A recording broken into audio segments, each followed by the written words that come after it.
आग कंदासीं। ॻाल्हियुनि लाइ भारत खे बहितर माहौल पैदा करणो पवंदो। भारत वालियल कश्मीर ते हिकु तरफ़ो फ़ैसिलो करे लाॻापनि खे नुक़सान पहुचायो। अवां खे आग कई पिया। भारत कश्मीर बाबति अगस्त 2019 में कयल फ़ैसिलो वापसि वठे। कश्मीर मामले ते पाकिस्तान जी पॉलिसी में का तब्दीली नाहे। शुरू खां मौक़िफ़ आहे त भारत सां लाॻापा मामूल वाजिब हुजण घुरिजनि। भारत ई पाकिस्तान जो अवाम अमन चाहे थो। परॾेही वज़ीर बिलावल भुट्टो ज़रदारी जो गोवा में मीडिया सां ॻाल्हियूं। संदसि चवणु आहे त कश्मीर मसइले ते पाकिस्तान जो मौक़िफ़ वाज़े चिटो आहे। जी नाज़रीन, ब्रेकिंग न्यूज़ आहे, अपडेट कंदासीं अवां खे। ॻाल्हियुनि लाइ भारत खे बहितर माहौल पैदा करणो पवंदो।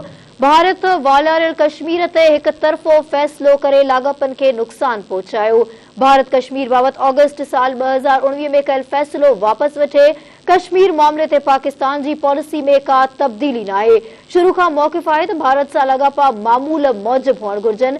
भारत ऐं पाकिस्तान जो अवाम अमन चाहे थो। परॾेही वज़ीर बिलावल भुट्टो ज़रदारी जूं गोवा में मीडिया सां ॻाल्हियूं। संदसि चवणु आहे त कश्मीर मसइले ते पाकिस्तान जो मौक़िफ़ वाज़े ऐं चिटो आहे। दहशतगर्दी सबबि पाकिस्तान घणो मुतासिर थियो आहे। दहशतगर्दी जे ख़ात्मे लाइ गॾिजी कमु करणो पवंदो। रांदियुनि खे सियासत खां अलॻि रखणो पवंदो। उमेद आहे त भारत रांदियुनि जे मामले ते ख़राब फ़ैसिला न कंदो।